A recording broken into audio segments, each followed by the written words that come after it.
Profetas y Reyes, capítulo 4, Resultados de la transgresión, parte 1.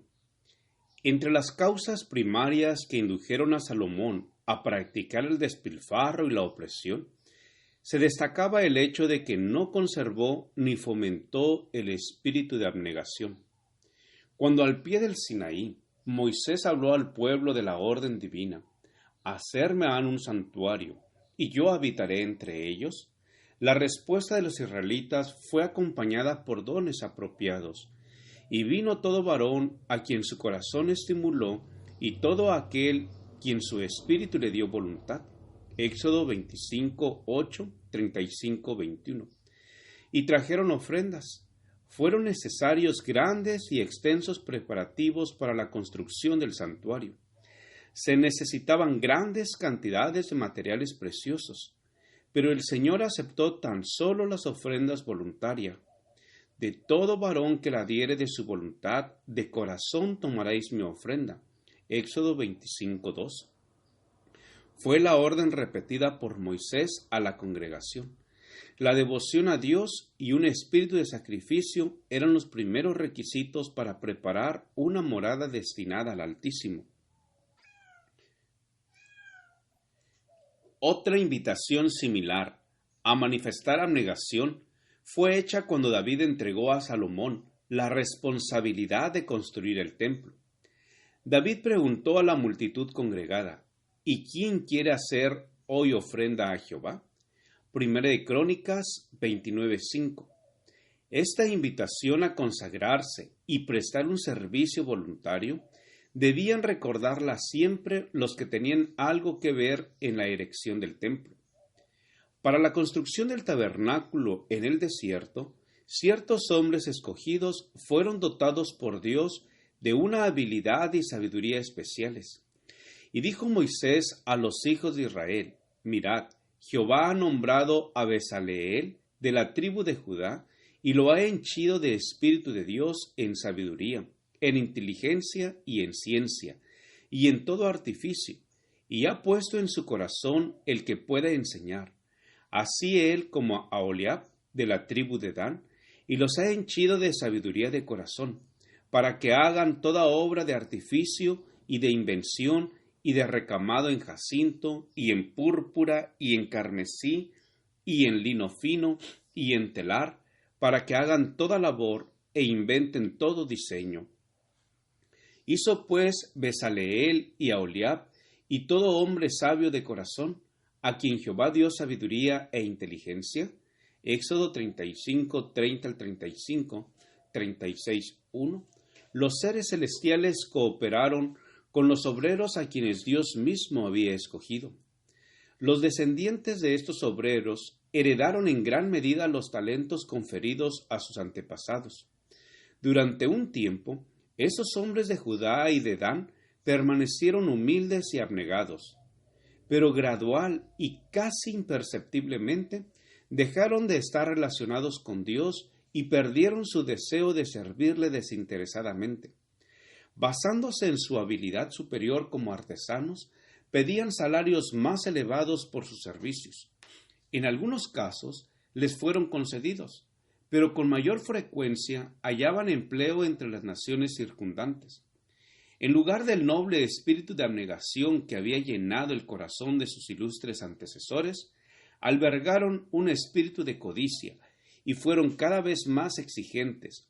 A fin de ver complacidos sus deseos egoístas, dedicaron a servir a los reyes paganos la habilidad que Dios les había dado, y sus talentos a la ejecución de obras que deshonraban a su hacedor. Entre esos hombres buscó Salomón al artífice maestro que debía dirigir la construcción del templo sobre el monte Moria. Habían sido confiadas al rey especificaciones minuciosas, por escrito, acerca de toda porción de la estructura sagrada, y él podría haber solicitado con fe a Dios que le diese ayudantes consagrados, a quienes se habría dotado de habilidad especial para hacer con exactitud el trabajo requerido. Pero Salomón no percibió esta oportunidad de ejercer la fe en Dios. Solicitó al rey de Tiro, un hombre hábil, que sepa trabajar en oro y en plata y en metal y en hierro, en púrpura y en grana y en cardeno, y que sepa esculpir con los maestros que están conmigo en Judá y en Jerusalén. Segundo de Crónicas 2:7. El rey fenicio contestó enviando a Hiram, hijo de una mujer de las hijas de Dan, mas su padre fue de Tiro. Segundo de Crónicas 2:14. Hiram era por parte de su madre descendiente de Aholiab, a quien centenares de años antes Dios había dado sabiduría especial para la construcción del tabernáculo.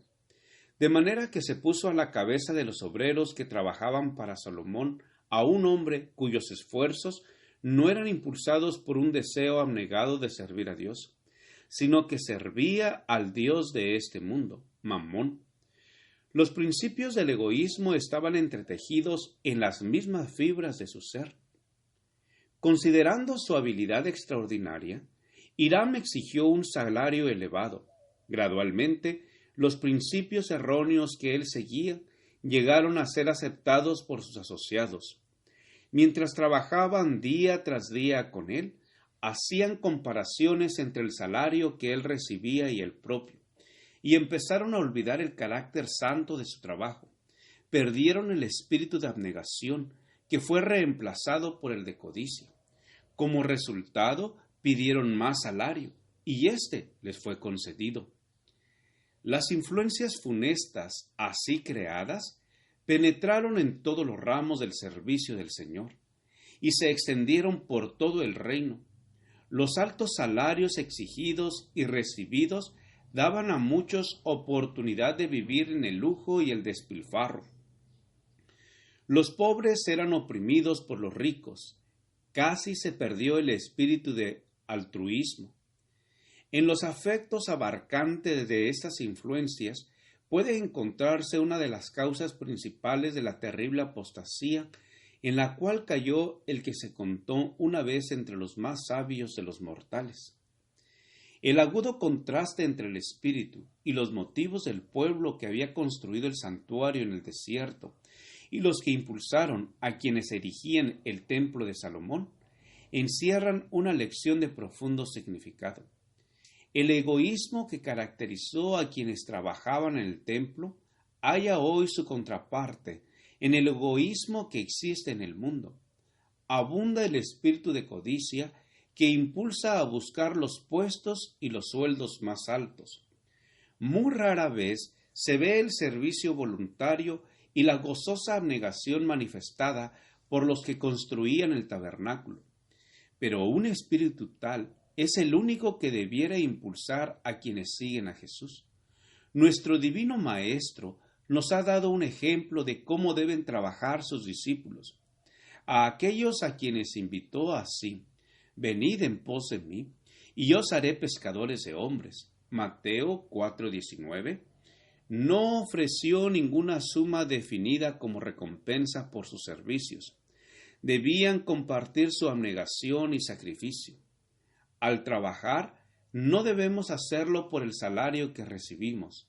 El motivo que nos impulsa a trabajar para Dios no debe tener nada que se asemeje al egoísmo. La devoción abnegada y un espíritu de sacrificio han sido siempre y seguirán siendo el primer requisito de un servicio aceptable. Nuestro Señor y Maestro quiere que no haya una sola fibra de egoísmo entretejida con su obra. Debemos dedicar a nuestros esfuerzos el tacto y la habilidad, la exactitud y la sabiduría que el Dios de perfección exigió de los constructores del tabernáculo terrenal. Y sin embargo, en todas nuestras labores debemos recordar que los mayores talentos o los servicios más brillantes son aceptables tan solo cuando el yo se coloca sobre el altar como un holocausto vivo. Gracias por escuchar este audio. Te invito a escuchar el siguiente capítulo. Jehová te bendiga y te guarde. Jehová haga resplandecer su rostro sobre ti y tenga de ti misericordia. Jehová alce sobre ti su rostro y ponga en ti paz. Con aprecio, el pastor Juan Manuel Flores Espinosa.